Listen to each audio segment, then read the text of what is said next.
Hey Team EZ! Today we're discussing a subject that I've personally struggled with, PTSD or post-traumatic stress disorder. It's something that affects millions of people, yet it's often misunderstood. So we're going to break it down. We'll talk about what PTSD actually is, look into the different ways it can manifest, and even examine a real-life scenario to understand its impact better. The more we understand about PTSD, the better equipped we are to support those who live with it every day. Okay, let's start with the basics. What exactly is PTSD? In the simplest terms, it's when your brain gets stuck after a traumatic experience. Your internal alarm system gets tripped and can't turn off, even when the danger has passed. Imagine something really scary happening, a car accident, a natural disaster, experiencing or witnessing violence. For most people, the initial shock and fear fade over time, but for someone with PTSD, those feelings can linger even years later. PTSD can manifest in many ways. You might have nightmares or flashbacks reliving the trauma. You might feel constantly on edge, that danger is lurking around every corner. PTSD is a real medical condition.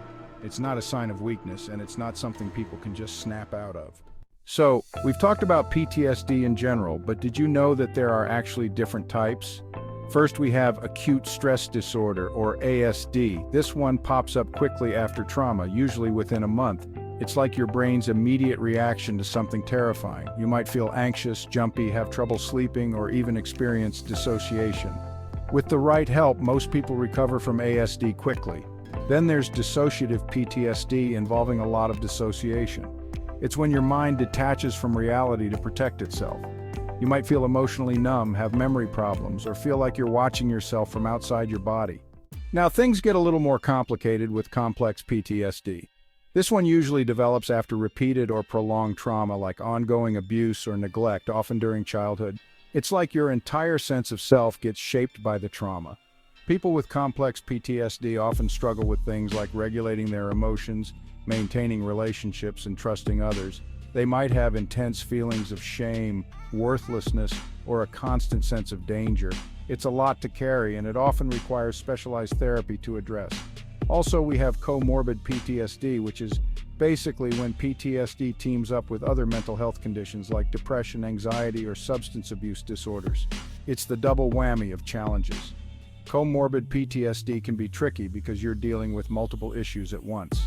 But the good news is that treating both conditions simultaneously is possible, often with a combination of therapy and medication. Let's bring this all together with a real-life example. Picture someone who has survived an abusive relationship. They might develop a strong need for control in their future relationships as a way to feel safe and prevent similar trauma from happening again. They might set strict rules, become overly possessive, or have difficulty trusting their partners. Now, on the surface, this need for control might seem like a personality quirk, but underneath, it could be a symptom of PTSD. The trauma has taught them that the world is an unsafe place, and their need for control is their way of trying to regain a sense of safety and agency. It's like their brain is stuck in survival mode, even though the immediate danger has passed. This is just one example, of course. PTSD can manifest in countless ways, and every individual's experience is unique. But it highlights how trauma can have a ripple effect, shaping our thoughts, feelings, and behaviors in ways we might not even realize. If any of this resonates with you, please know that you're not alone. PTSD is more common than you might think, and there is help available. Reaching out to a mental health professional is the first step. They can help you understand what you're going through, provide a safe space to process your trauma, and equip you with coping mechanisms to manage your symptoms. There are also support groups where you can connect with others who understand what you're going through.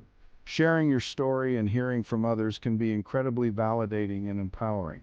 Remember, healing from trauma is a journey, not a destination. It takes time, courage, and a whole lot of self-compassion. But with the right support, recovery is possible.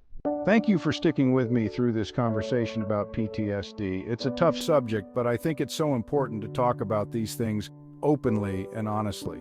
There's no shame in asking for support, and it can make a world of difference. Don't forget to like, share, and subscribe for more videos on mental health and well-being. Take care of yourselves, and remember, you're not alone in this.